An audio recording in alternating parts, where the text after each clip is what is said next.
If you just listen, if you can't say, I'll show again. Okay. So see, first of all, one thing I would like to tell, how many times the teacher tells, it is best when you see yourself. Okay. So see, just remind you what can come as question. See, in this scapular portion, see, this muscle is serratus anterior. Okay. Because this is only attached to the middle part of scapula, rest part is free. This can come as a question. Thank you. This can come as a spotting. So read everything about it and lay emphasis on its not supply. Long thoracic vein, which when damaged usually leads to the wing scapula. Then another spotting which sometimes are not very common. The deep to this muscle on the costal surface of scapula. See this is subscapular. You know everything. This is the subscapularis. Okay. So read also regarding this. So this is your serratus anterior. This is subscapularis. Then the other muscles here, if you just concentrate, you can find this is the medial border of scapula. This is root of spine of scapula. So opposite to that is rhomboideus minor. Above that levator scapula is the rhomboideus major. But these things are not usually asked. But if scapular region is put as a window, then these things can be asked. And you are at the mercy of the examiner in Grand Viva. They can ask you anything in the specimen. Okay. And you all know this muscle above the spine is supraspinatus. This one is infraspinatus. And see over here, this muscle will be your deltoid. Deltoid is a very commonly asked spotting. Okay. And deltoid also can be asked in the Grand Viva. So read everything about it and know particularly its clinical importance. In terms of injection, they will ask which nerve is likely to be damaged if giving intramuscular injection to the deltoid, like that. Okay. And see, this intramuscular injection is given in two muscles in the human. One is deltoid and one is your gluteus maximus. Okay. In the gluteus maximus, it is the upper outer quadrant. But recent books, so it was classical teaching that gluteus maximus receives the IM injection. Now they tell this gluteus medius. So have both the things in mind. And remember, in the infant, these muscles, whether deltoid and gluteus maximus are not developed. So usually in vastus, yes, usually there in vastus lateralis, the intramuscular injection is given in the infant. Okay. So have this thing in mind. And you know, vastus lateralis is a part of that muscle, quadriceps femoris. Okay. So then also know a bit about the general anatomy in this Viva, because they may ask which type of muscle is deltoid. That is multipinal muscle. Okay. So there they can ask you, then give an example of circumferent muscle. So read the examples. Which type of bone, which is what. So examples of bones, examples of joints. Suppose they are asking you shoulder joint. So they can ask you in the X-ray, suppose shoulder joint is that, what type of joint is it? Ball and socket. Then name some other ball and socket joint. Like that. Okay. So general anatomy is important Viva in the sense, just remember the broad outlines. Just remember the broad outlines. Okay. Now this muscle over here is deltoid, and you all know these two muscles, pectoralis major, pectoralis minor. Again, they are not very commonly asked. Okay. So pectoralis major and this one is pectoralis minor. And what you see over here, see this muscle over here. See, we have detached the deltoid attachment to the crestospinal scapula, and this muscle is trapezius. This muscle is trapezius. Okay. So again, as I told you, these are not usual things, but if they put, suppose the scapular region as a window, okay, so there they can ask these muscles. Then one of the main windows is front of the arm and back of the arm. In the arm, okay, both of them can be windows. So suppose how you study for the window. Suppose let us take this front of arm as a prototype.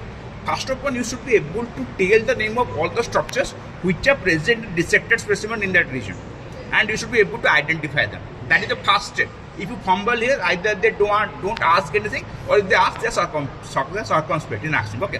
So you know what are the muscles here? Name them.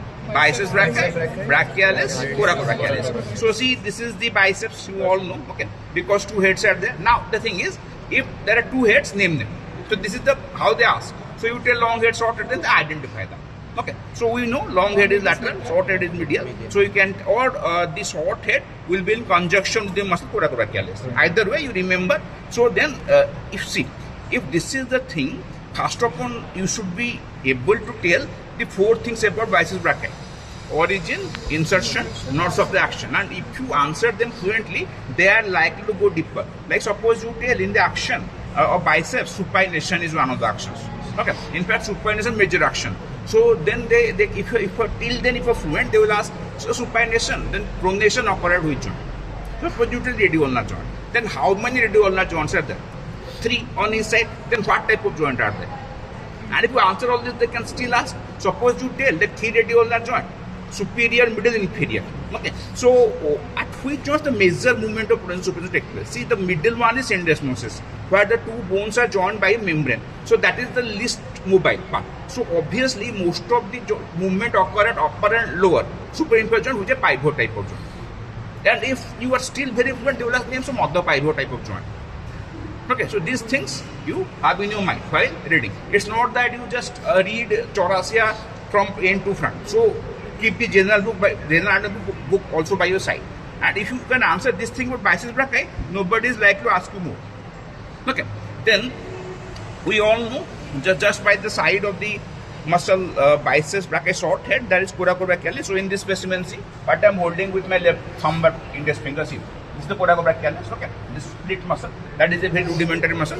Coracobrachialis is usually overlooked while asking, but you don't know the human nature. They may still ask for coracobrachialis, but coracobrachialis is usually overlooked. Okay, now what they ask, which now pierces it. So this peculiar thing get asked more. Okay, like here coracobrachialis gets pierced by musculocutaneous nerve. So they can ask that. Okay. Now, see, we know the muscle brachialis, okay? So when you raise the biceps underneath, you get the brachialis. And again, being a muscle, did everything. The origins of the action. But what is the peculiarity here? It's dual nerve supply. See, whatever peculiarity that gets asked more. Okay, so you can tell here, suppose you are answering, it is, what are the supplying here? You tell musculocutaneous and radial. Then which one carries which sense? Radial nerve mostly carries proprioceptive sense. Okay. Like that. Okay. Now, apart from these muscles, this structure is there, which is very important.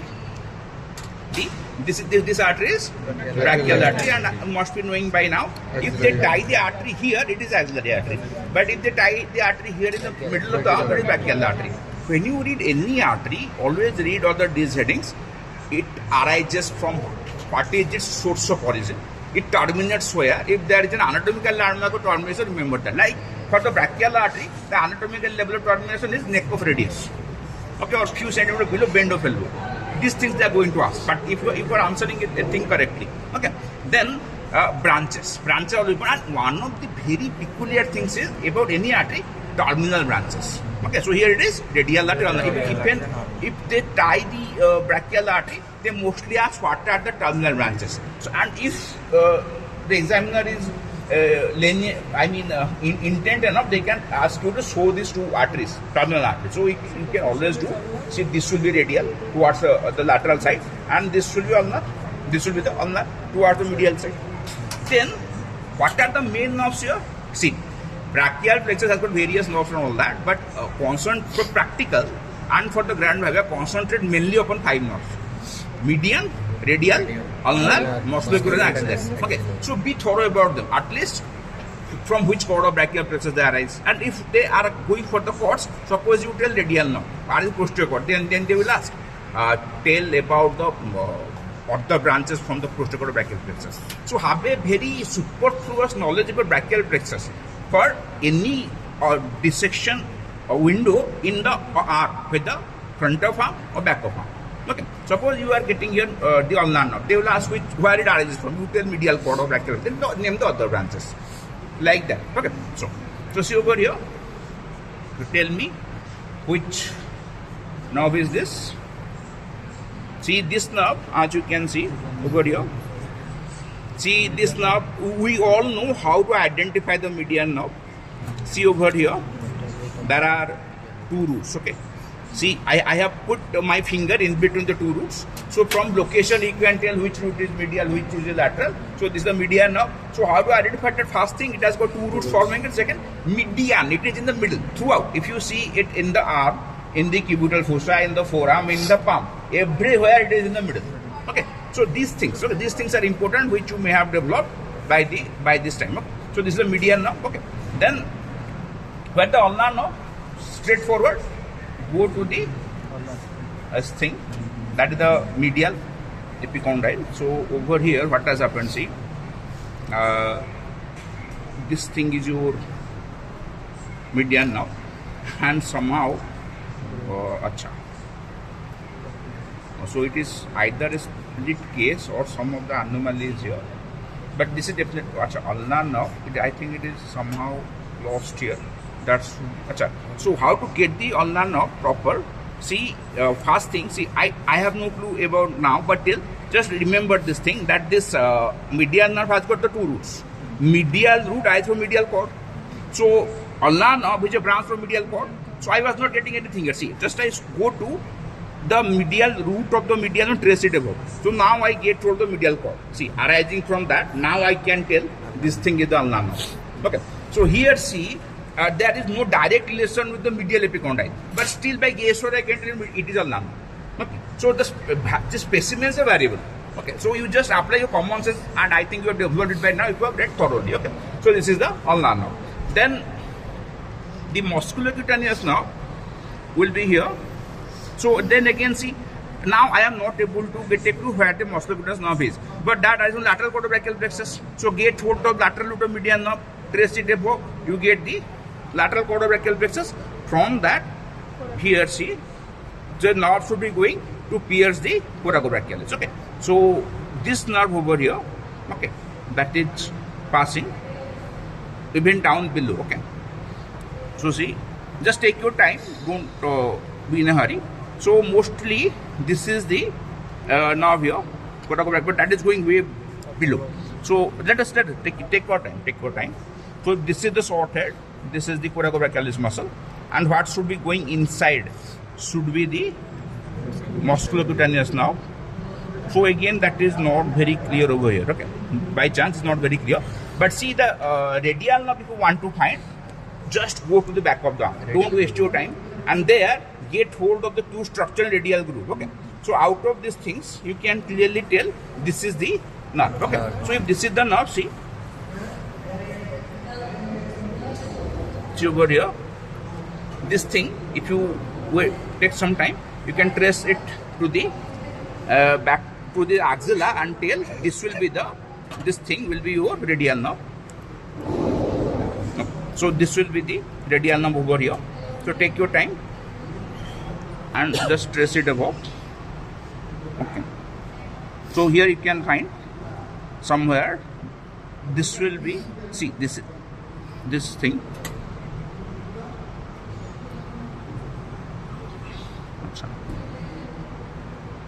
This thing over here, see, nothing was in this specimen clear, but you can now clearly derive the radial nerve.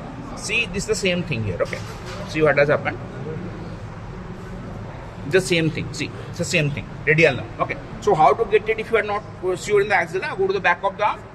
See the radial nerve, then the spiral groove, and trace it to the axilla. Okay. So this will be the radial nerve, and the axillary nerve will be going towards the muscle deltoid.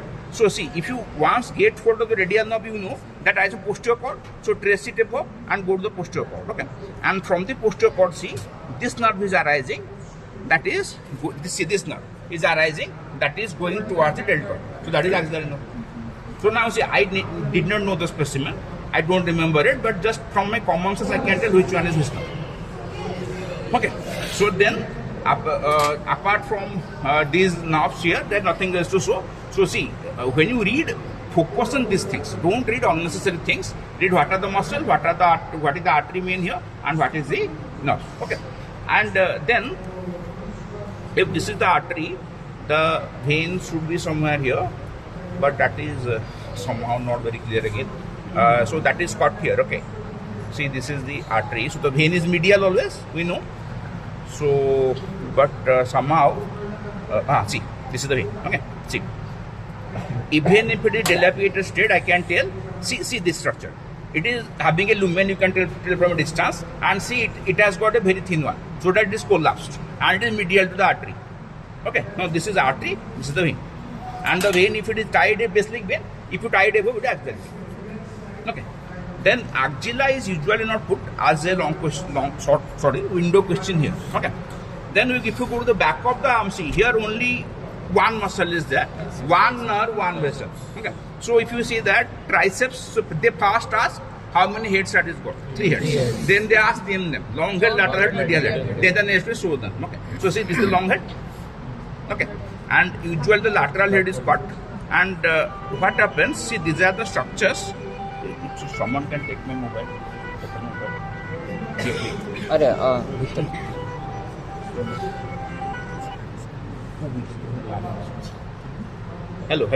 Hello. Okay. These two things are here. Okay. So one is the nerve, one is the artery. So see, this is the nerve and this is the artery, profunda brachii artery and the radial nerve. And see, we all know that this is spiral groove has present. So just above that, see, this head is arising above the spiral groove. So this is lateral head, and deep to that, below the spiral groove, this deeper head is medial. Okay, and usually dissection shows that we cut the lateral head. We usually call lateral head. Okay, so you can identify 3 heads here. Then they ask the details. Okay, origin, insertion, nonstop action like that. And see over here, this is the see, there is a very flat tendon here. They sometimes ask what is it. See, it is a tendon formed. You can see for yourself. It is a tendon formed by the insertion of, by the fusion of insertion of long head and lateral head. Sometimes it is a question. What is this tendon over here? Okay, then there is radial nerve and profunda brachii artery. They can ask its related question. Then we go to this thing, the cubital fossa, which is another window. And see, if we tie the triceps, we usually tie it here, so that the answer to the spotting is triceps, not a particular head. Remember, we usually don't expect you to answer a particular head as answer. We expect that the answer should be triceps, and so we tie it usually here. Okay, then see over here, this for you is the cubital fossa. Tell the boundaries, pronator teres. So medially, see this muscle. This muscle is pronator teres. So it is again fragmented, but see how to confirm it. First thing, the pronator teres is a short muscle. It ends in the middle of the forearm. Okay, so this much is only pronator teres. Okay, then lateral side, this is brachioteres, you all know. Then you know the theory regarding base, how it is formed by the imbrance joining the two humeral epicondyles. You also know how the apex is formed. Roof and floor, you can tell. Floor is mostly brachialis and very supinator. Then what are the contents? MBTR, better remember that. Median nerve, brachial artery, tendon of biceps brachii, and the superficial branch of radial nerve. So see, we all know here, this is the median nerve, then this is the brachial artery, then over here, this is the tendon of biceps brachii. From that, you can see the bicipital aponeurosis coming out here. Okay, and also we can see here radial nerve. How to get that? Just retract the brachioidalis, the thing that lies deeper to it. Okay, this is your superficial branch of radial nerve. And see, this is actually located originally beneath the brachioidalis. That is one of the boundaries. Okay, so many authorities tell that the genuine contents are these three. If an examiner argues with you, that superficial branch of radial nerve is not a true content of cubital fossa, agree with him. Yes, I agree. Okay. Now again, read here the details about these things. And what they ask here, a very common question: why the median cubital vein is here? Why it is used for this drawing blood or putting intravenous medication? Then front of forearm, which is usually a full window question, is very difficult because you have 8 muscles to identify. So always try to remember the theory first here. So the first superficial thigh muscle like this. If this is pronator teres, see, once you get hold of pronator teres, go medial. Don't go lateral, you get nothing there, no muscles will get. So first pronator teres, then flexor carpi radialis, then palmaris longus, then flexor superficialis, then flexor carpi ulnaris. Actually, flexor superficialis is a deeper plane compared to other 4. Okay, so see, how to get pronator teres? Simple. Go to cubital fossa, find its medial boundary. So see, this is the medial boundary of the cubital fossa. So this is the pronator teres muscle. Okay, then what next? Flexor carpi radialis. So the immediately next muscle you see over here, this muscle will be your this muscle will be flexor carpi radialis. Okay, then superficialis muscle, how to know it? Multiple tendons. So this is flexor, this from superficialis. Okay, then where is palmaris longus? Search for it. If it is here, no, this is the artery. Okay. No, sir, this one. This one. This one. Yes, he is correct. So the median nerve. So this one. This Which one. one? This one. This. This is a deeper muscle, and this is flexing the thumb. It is flexor pollicis longus. It is flexing the thumb. Okay, flexor pollicis longus. Okay. So okay, someday it is thrown. That must be here. So take your time. Why? See over here.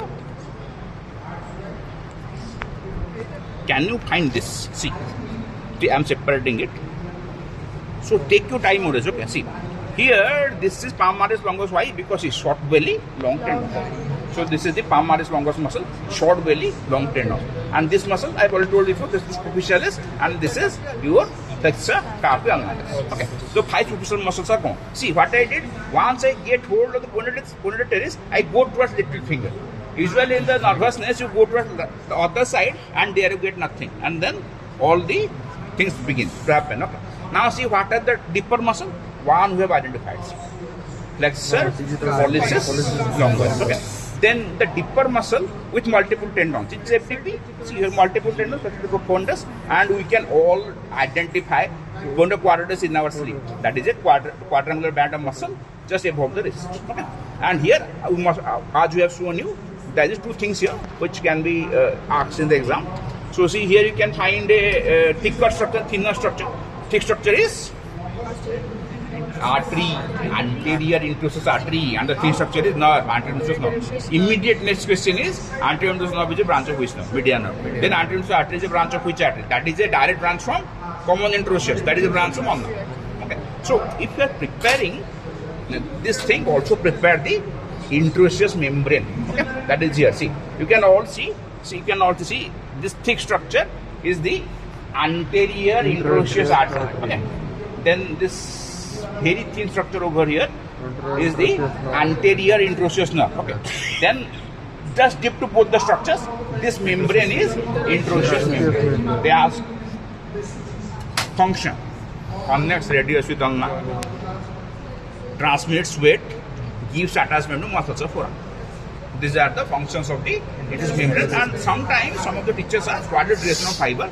So if you see the book, they tell one duration fiber in the middle, one in lower. But remember, for the very working answer, the direction of fibers is like you put your hand in the formal trouser pocket, downward, forward, medial, downward, forward, medial. The downward, forward, and medial. Okay. So see, then another thing.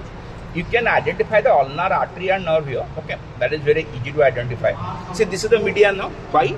It is in the middle. Okay, and on this side, you can identify two things. Okay, on the other side also, you can identify two things. One is this, the other one is here.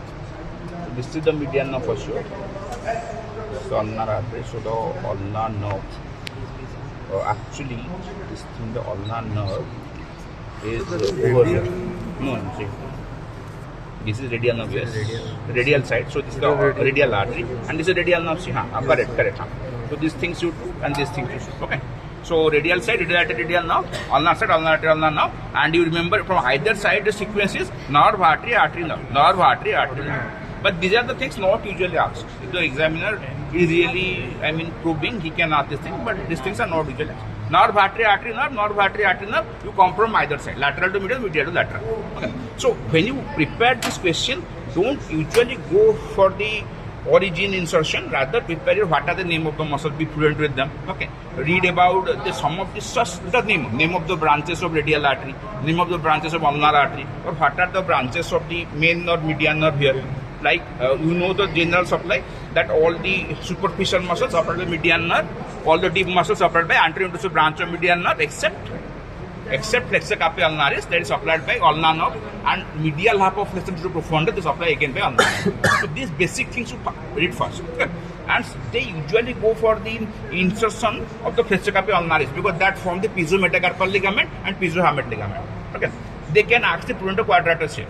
Okay, or both, because that is simpler to answer, origination of ulnar supply action. Okay, or they can suppose FDP, FDS, which gets attached to middle finger, middle phalanx, which gets to distal phalanx, like that. So these things you can't read before the exam. So toppers are toppers because they are residuals, but they remember beforehand. Okay, you can't read everything before the exam. Okay.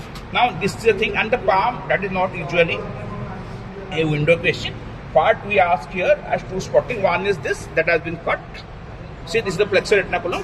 Okay, that can be asked. This is the flexor retinaculum, but vertical in the middle. Okay, and we can also ask a palmar aponeurosis, but that is somehow not gone here. That's somehow gone here. Okay, so these things are, when they ask a palmar aponeurosis, they can ask the function, or they can ask the remnant of which muscle. Palmaris longus. Okay, now see. So then, see, this is the thing, back of the forearm, not a usual window question. But at least read basics about it, because as I told you, you are at mercy of the examiner, grand viva.